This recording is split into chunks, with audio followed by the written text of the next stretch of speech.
Pastor Kwabini Prophet Matthew Mama Kwaba Pinas TV so. Yeah. Lance the week we are Nigeria honorable back honorable Kennedy Japan or Babon team can send me for Prophet Niger Gaze who say or a fake pastor naturally say near maybe all year no na near be order the nature or you fake. But Andra say and no pain a prophet and so I reply say Obi biara okaseti Nyankopon akwa na se Nyankopon di for no me etimi ba ne so. Nti epesi ye bisa say so obi esofo na say the Kennedy can say or you fake no. Say obi esofo sa kwan ne so a obeti no me ebetimi aba nipa o ka sa asofo no ho asema na. Mina be ma nyame enhira. Na me fa kwan yesu na me nchi a ahwefo a o mo hwe en den bre na me nka nkire o me say obi a ode ne mbre hwe be a wa ye enhira na nyame enhira enko ne so nyame asomdwe nka obi bia a wan ya mbre o hwe. Now let me get back to the question.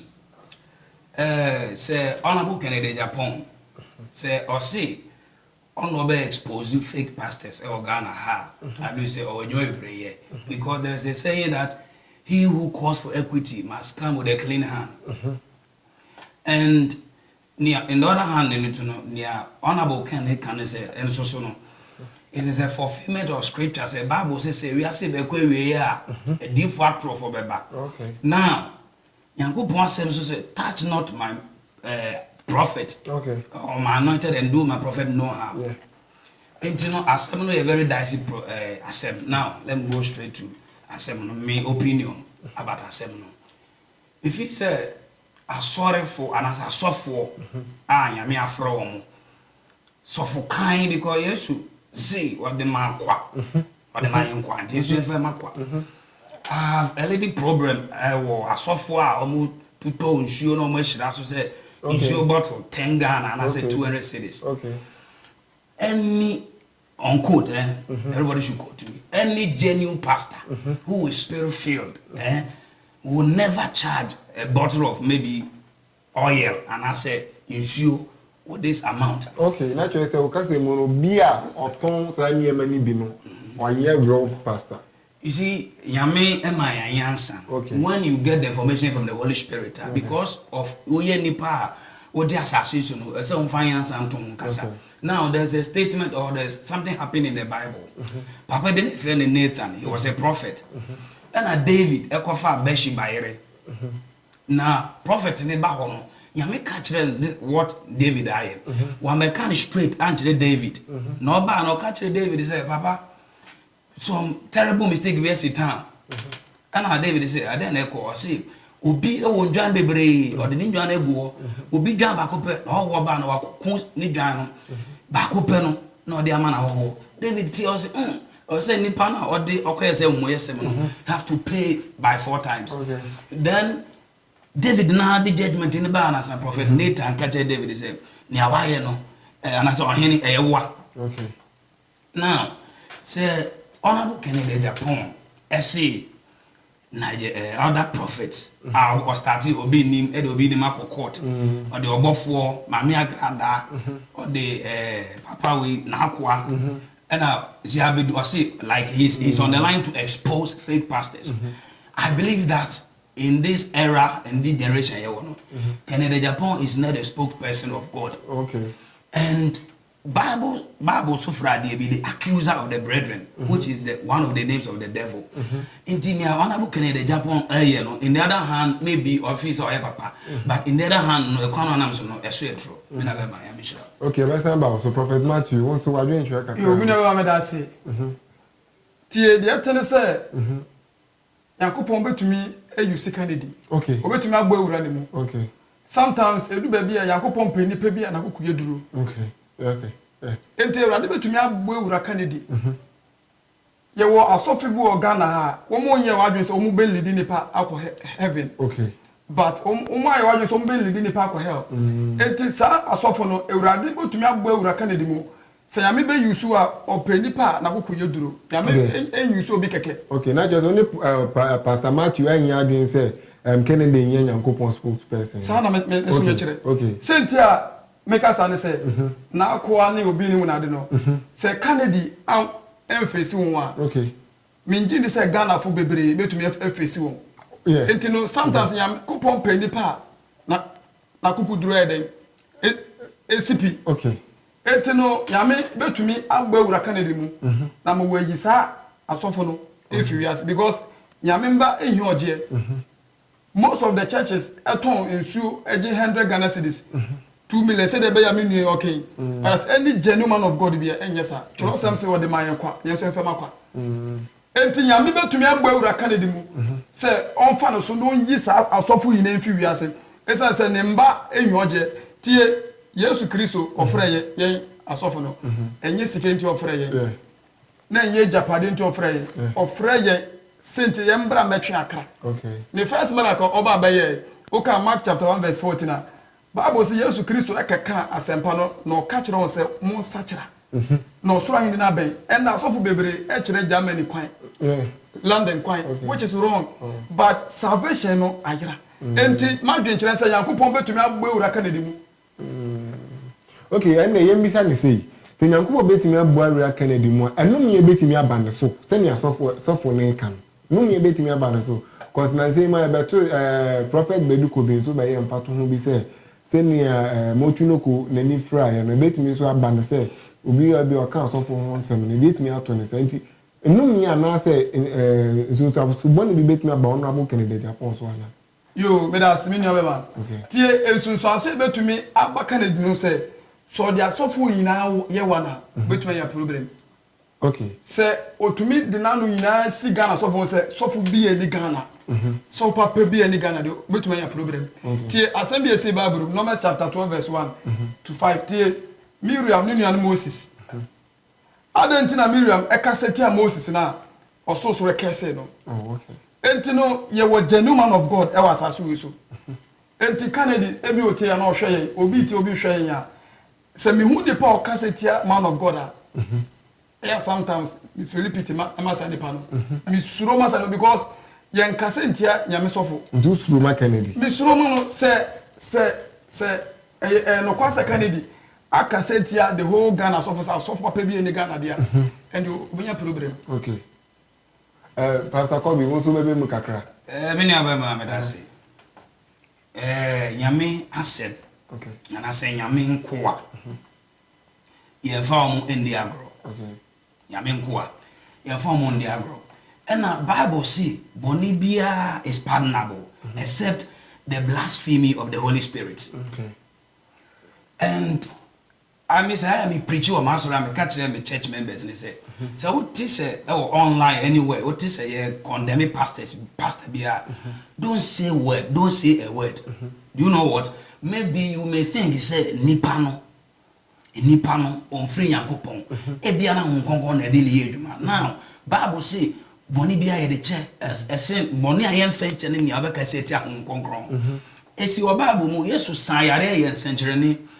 Bible say nkofo etwa wo hye na say o the Beelzebub na ye adwuma enso na tias for Yankopon na ni tumi aboro Yesu Kristo na o de ye ahwadwuma no enti say obi sori etia say sofo we nye papa na say da me kan na say no sa kwan na obi fa sa kwan so e kwan na so ye tro okay e kwan na so ye tro enti mbete na bisa o say enum ye betimi abande so se ofri Yankopon analama my statement se ofri Yankopon na me ka sembi akire obi se oni odi wonsa kan nyame nkrofo a ntokwa a wakoka no ontuni nkonwia da ene we fi asase so se nipa fri Yankopon ena because of nipa nema ba akomienu bi aka ne de ehunti na se ofri nyame a na se ofri nyame dia I know me betumi akone so eno me betumi akone so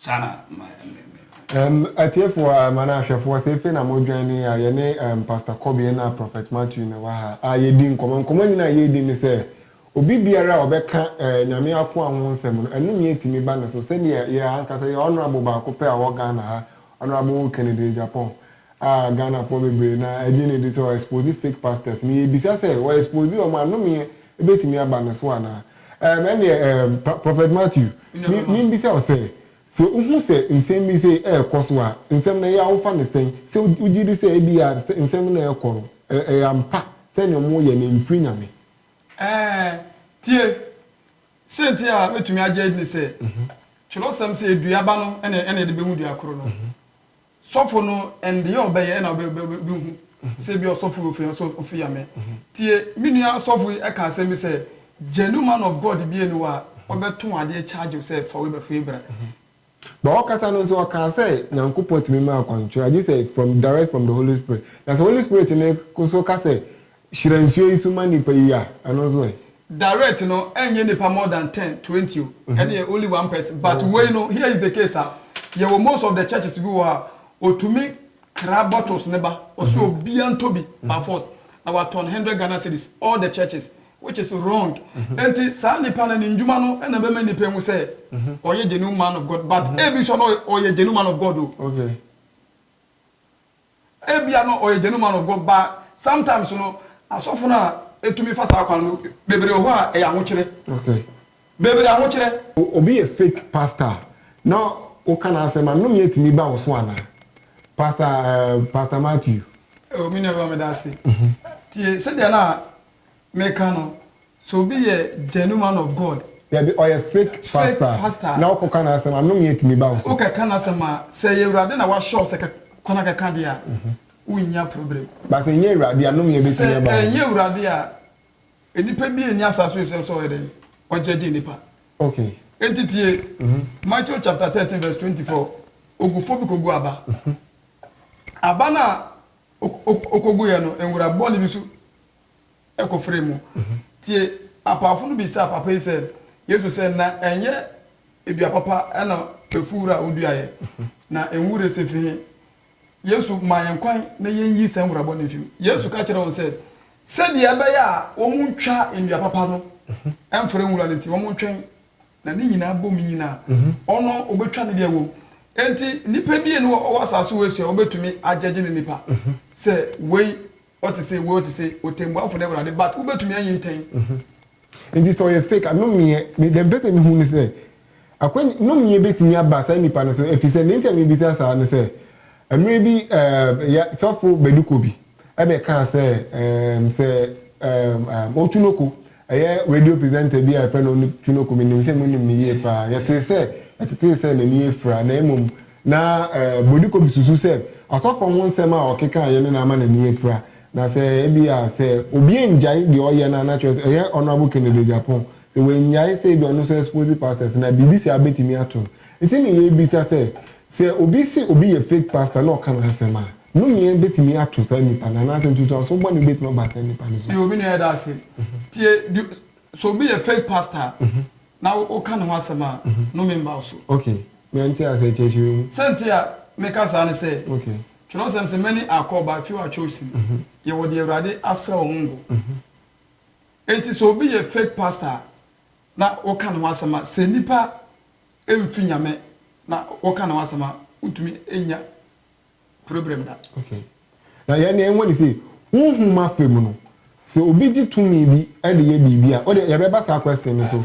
but pastor okay we need have a that's it say obi ye fake pastor fake okay ya conclusion ba ni fake pastor na say obi e kan ho asema and so say dangerous na me tie one of your sister stations and presenter go was no can say me pese me boni din na o kan say bi o say on dey say o ti say ye ka asofo na amanfo so mo mfre Yankopon ho a asema on kan bi number 1 e bi a ofre Yankopon now we question here specifically on fake pastors say o ye fake issue a na sensentreni a otumi ye wa so dem on chese baby akwa no teacher no ho ye den ho ye du I get my point enti no baby an teacher na ho ye du sani pa no easy say obe friend niam na onim no o fe friend yen sentre no easy say obe friend niam no na ode akika nsem akese egu honorable so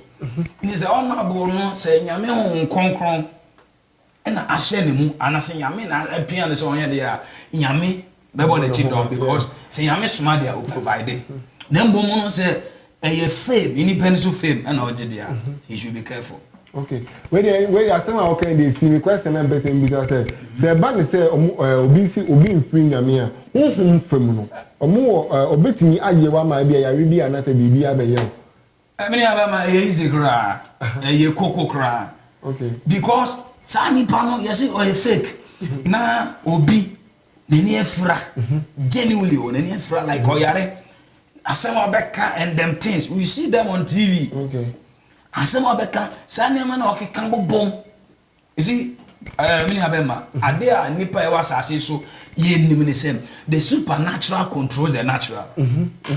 Whatever that will happen in the natural realm or in the physical realm, has happened already in the spiritual realm.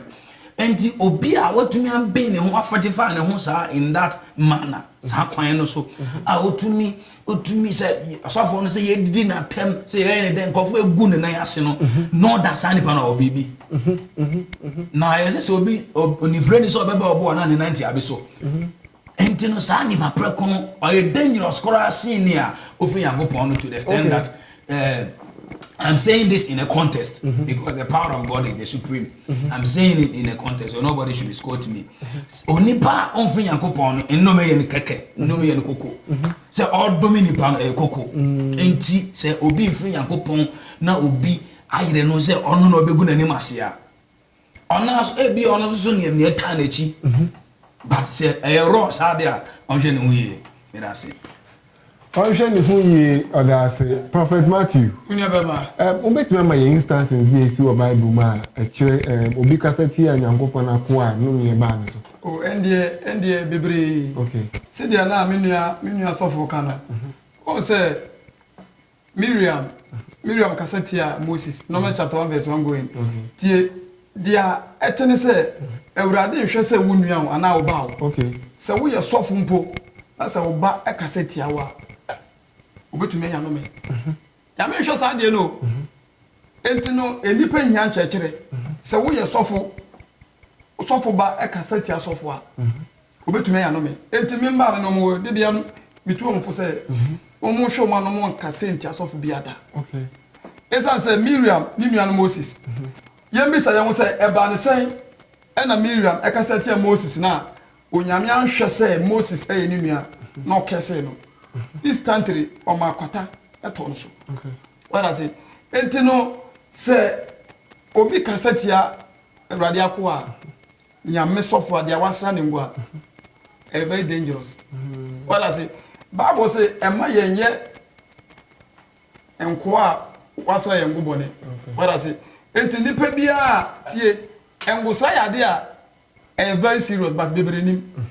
Nyame mfa engusra ema keke o ena engusra so emfiti emba keke engusra ya de bia bani paso a very dangerous enti se enipa bi o finyame no so bi kasetia na o problem sane pa no the life the danger enti mi chirem kakra metu de ama o the Pastor Kobi yenko ni say ususu say eniema o motonton wa sorry dem no eye ni aba ma me da say Yesu Kristo oba asase Yesu no ade bi si wo Bible mu Yesu ko asori dem mu na omu digwa ho okay Yesu ko asori dem mu na omu digwa ho na Yesu Kristo bufu ye oskata omu nyina odi aba pampan obi afiri ho asema okan ye ne se Muni say major fie the house of my father or my father house should be called the house of prayer. The house of prayer. You see, 3 days ago or 4 days ago, I was there. Then the Lord told me that there is power in the rhema. The rhema is the spoken word. The rhema is the spoken word. And he said, "Oh, Kwafani ama begu asore demo." Say, "Oh, Tonwa me kobenadie." Enya papa. Na in Sri Lanka, ya papa mo mpanimfo. Me Archbishop Nicola Dankamule, Papa be obi Yankopon shi. I made them friend grandpa because he's a grandpa of charismatism. Ghana made them friend grandpa. Meaning say Yame Adoma, me shi no da. I me say Yankopon ti aside, me shi ano. Okay. Be obi Yame shi ano. Na me tatie ni sermons. And na Yame so ncha de because ebia, yes ebia, we presenter. who admire presenter be and I say o mentor no presenter be a we make it why exploit o profession anymore yeah nti ye mpanimfo na ye ni si won say e bon pass Awurade Yakobon emfa ye nkọ ho and I say Awurade adom no fa ye ntra wo no Yesu di mu and I say Awurade adom mu nti me hu o say o mo ye saade ne bi now say osofo bia odi niam be gu ni dan obeton de me ko bana de me say question mark wo me da say ntu say asofo no mu mpinya me me to me can plain say omo free nyame na say omo free but question mark wo see Nyankopon asemba nipa so na say nyame e kasa na say Jesus Christ o kasa o say omuntie na say ne o waso no ontie na o ka kira asafo no me preach you aso dem me ka kira members ni say we oba warefo I don't condemn pastors. I hate it. God, by the grace of God. And you are me, no. We are about worry for na so for BC. Bra. Now Uncle Jarrell. In an ungodly hour. Think twice. Be wise. Don't be, excuse my language. Don't be stupid. But when in now, I believe, say, I am me follow on about Kennedy. Now, some of can say, obey in the penny. Obey in the penny. But I believe, say, Kennedy. Sana kwano opeso de fasua ye nipa na asoso na yame ama yanyansa no but mema nyo ma say Bible say the fear of the Lord or of God is the beginning of wisdom. Yeah. It doesn't matter your age. Wisdom is something that nyame de be ma omo amusuro no ana nyame de ma omo amusuro no and this is so for the nyama gugu na sorry dem I pity these people. Obi otie me. I pity these people. Opeti omo koto sa ni ema ni. I'm coming. And omo ton no na opeti omo. My nti ase omo ton no na opeti omo and omo koto no. Me na say. Obi ni dwetri na 500 Ghana cedis alone. Okay. And on the ton there. And our cost of for tie me o.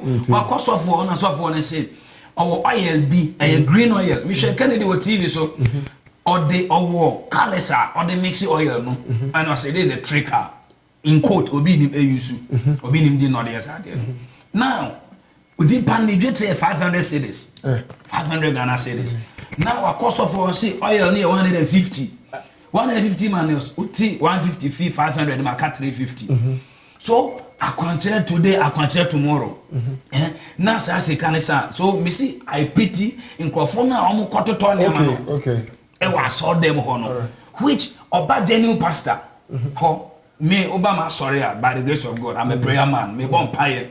Obama wanna me say, ye mon paye for him too, or ye mon paye. Chumuf unwaya chumufi Obama wana so ba ho. Chwano kasa ye pepe. Sanya man ya me fa so edisha nipa because wachero say Nyankopon se mu shira and amani paye odefo. Okay. Enti se so for bi ton ade wo asoro dem a. Question mark. Okay. And say oba say ntoko asia ni ne baba ko na kontokwa. So omo ton obi ankota o mejai. Okay. Let us focus on the fear of God. Let us fear God. Papa bi on Nigeria or say let the fear of God lead. Nti me abema say how can here nneema no mtoto waso dey make ko bena dey me say question mark. Okay, Pastor Matthew so kakra dey be. Yo, we never made that say. Tie. The attend say sometimes no okom. What I say? Okay, now just a moment on a common come. Okay, because or share I want children I do fema. Ghana for problem a baby to me. Say, I saw for now when young woman no more this kind of but young pastors na yen say ya starting no. It's the say one to me do musica a baby reason or more yet. Enti as often shana say or call not baby or call now. What you woman? Obe to me you see na dream. Alpha so cheap and crofosika. Okay. What I say? Na sa kwa no so no enye rada kwa Bible say e kwan bebere etene woni pede so. Na wie na re uwa kwa. Tie Jeremiah so ka sembi. Jeremiah 17 verse 11 say enipa bi obefa kwoti kwan so benya ne ho no. Ene betoto agba okohwe de ho. Obutuko so ene de so. So bu ne ndam a e befa ne kwasem. Tie sofu bi a wo yusu wadwen ebu amanfo no that is one hwe ni ya will life is dangerous. Okay. Because or how ya bebe ma wa femi no tie de bia me ka se woma unu ebisunde osu achi na besu but the breni me sa. When your final question na ya ne akon we bisa say Nyankopon frɛ obi se o ma na dwuma kwan be so no omutimi emane say mo ebia my young pastors here ebia mo be na ebia sisia na mo ye nyame adwuma ebia mo say du bebi no na say enibre ne ekoma be mu na mamane nyame fro bia so me na adwuma otimi mane ekodi bu ntamechi a ina be ma me da se na me fa kwan ya we so ensre empire 30 seconds bi ema yen asofo nketewa a Ewurade adom wa fa say yen ye adwuma o ye wura ene ya jinkwa Yesu Kristo evan ya de ne mu mi say yakopon say me ni asofo nketewa wotie me mesrew bebe wa bedri yen sa abre na be pa ba koso na kura ogidie mu na enche Ewurade yakopon a ode kwan to epokoko no ma Israel for the fame no say yame no bebu kwan ya ma me ni aba ma memra wa say so. We are living in a generation now. I mean, can't be talking as same way. Say only wonderful TV presenter be in a year juma, and wonderful TV presenter and all the dubious ways. On them kwamboni so, frakadam kwanso enya ne ho a. Say mummy anu na mujina wo ye genuine, on ye genuine. Na say ono or started say exhibiting material things. Na say woni bia. They may think say you are a lazy person. Okay. Inti near a year pastors be. Omo emani free nyame kwan ho ekosi bonsam kwan no say first number 1 omo yere okay ebusuan pressure okay so for ketu a ware a nyame call ni ba na bia bi mu school no on school a wo ye adwuma bi a wo ye nti pressure wo fi aware mo pressure na yere no because of material things they be pressure. So when you ba nyame asoma na say ombeboa according to the purpose of the boy Eve ma Adam na so for betumi amane okay and na wo hwe mesia ka bi wo hwe ye bra ye wo mi say the area say to ko bibia sika bibia fashion bibia nkran especially so for one nkran Ewurade nyame mbo asofo nketo a afira omo ba won nkran na now so for one nkran down pressure wo fi Ewurade pressure go so and them things. And this one sheni ye on quote. One sheni na yame un konkron entintimu. Na ma yame sure ndi wanem kan ya. Uko hu adanfo bi na say chale. Aha na me fa ye na say oni na start ye. Iniame ekofan ya. Uye ni power tinka. One sheni ya you be subject to ni abonsam de ma no. Now mami ka we na me fa ma no si na me ni embremo. Dama Yesu Kristo ya jinkwa Yesu Kristo akoya akomchi na obaye no. Bon sam dini ko dina be porte tentemi so no bie ejapade ana se wiase ahindi na kire no Yesu se da bi nipa sen yenye brese se wan hye ho so a bon sam ebie se wiase ejapade kire wa se nyame anka ho ne nyame anhye wo de a obechi ho afiri nyame kwan so nti first one ya ho kire efie pressure material things we are suffocate on what drink material things bebre so a wan hye ni abechi ho afiri nyame kwan so to say asofo bebrea asofo amane no ejina sa niema obbo so yiso material things me na be ma material things me can see me die ni but the Bible say what shall it profit a man if he gains the whole world and loses his soul. Okay. You see the devil is deceiving us. The devil is deceiving humanity, mankind. In the Garden of Eden and Bonsam succeeded in bringing Eve's mind from the spiritual things. Because Abraham go bon catch Adam says o did na obe wudo. Na ya make am mo sem. But Bonsam bele meeting to honem asem. Okay.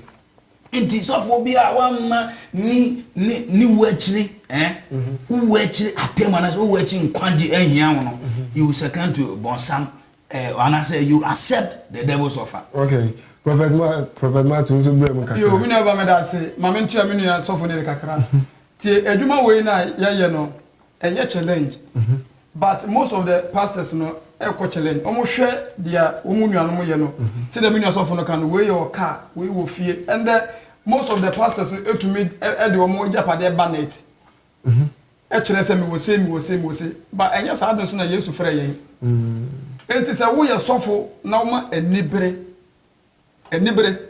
edi wani mkanya ubemane okay eto so abie adwuma we no yenye friends yenye adamfosem okay se wo ye sofo na upa adamfosem program bia wokọ obi invite na wokọ wan bom pa ye bi se wrade a tie okotofo no so mo twun a won kan cho so mo twun okay ube hu ana wawure utumi ye wo hwebie enti na Yesu ka se mi se yɛma yɛn nda ɔte sɛ aboɔ wɔ na borosam onsuro bia obom sɛ gyata ɔpɔ obi amane no enti sɛ ɔkɔte ne ba bɛ wia wa obetumi de sika abrɛw sɔfo meka enipa a mehyehyɛ wɔn kyerɛ wɔn gyinde mina bɛma enipa akɛse ɛba me nkyɛn na sɔfo aha wɔgyina piriti wɔ piriti akyɛ eti wunye bibi o ma yentu anamo na msi anamo tu be na yentu tumi wura na wa frɛ me no sɛ mene nante ye ongu mene masida tie Ewurade frɛ Abraham the whole world obi nu a obetumi aka sɛ ɔno ni fe ɛde sɛ Abraham da Abraham fie yɛtɔ abosom enkorofo na tu kwan ɛkɔkɔtɔ ɛsoro nyame tumi na ɛsoro bronsam tumi wada se nyame tumi ne bronsam tumi entumi enye adwuma baako sɛ nyame tumi e operate a na operate ba bronsam tumi so e operate a ɔno so yɛ adwuma ntino nyame tumi entumi enye adwuma na bronsam tumi so entumi ne yɛ adwuma mbo entini sɛ sɔfo bi a ɔmane no nyame tumi na nkasa no edwane fi no ɛna ɛtɔ so abie nyame betumi ama na wamane bajo tie me betumi ama na wamane na wakɔ suadeɛ ɛwɔ hɔ nyame na betumi ama ne sɔfo amane obetumi ama tie me tie opa sɛ nyame ase obeyusu a wode bedi sɔfo na wode jai na kɔyɛ wadwuma na kɔyɛ kɔnno mensa na sɛ wo life nyame betumi afaw asan so abɛden ababesesio tie pastors bi wo wiase bebre etie net bebre ehwɛ de ekoso obi eba platform say Ewurade frɛ no say na minua so foka no due to efie niema ho kyere ne oba on ne te no all the stability no e ma no mane ye but in all no nyame asan so akɔtwe na afim abem a oyɛ de all can secret e wo okote so item enti no sometimes no nyame say obey you so a enfon do bi abekɔ nyame de okɔ no akɔkyerɛ wade wasan so de aba back nyame de okɔ no akɔkyerɛ wade no asan do aba back pastor Kobe final words a wɔkakyerɛ ahwɛfo ni yeah me kakyerɛ ahwɛfo sɛ nyame nhyira bibia bebre sɛ ɔmanya adagere na ɔmatena ɔmayɛ nhyira Awurade nhyira ɛbɛba ɔmo so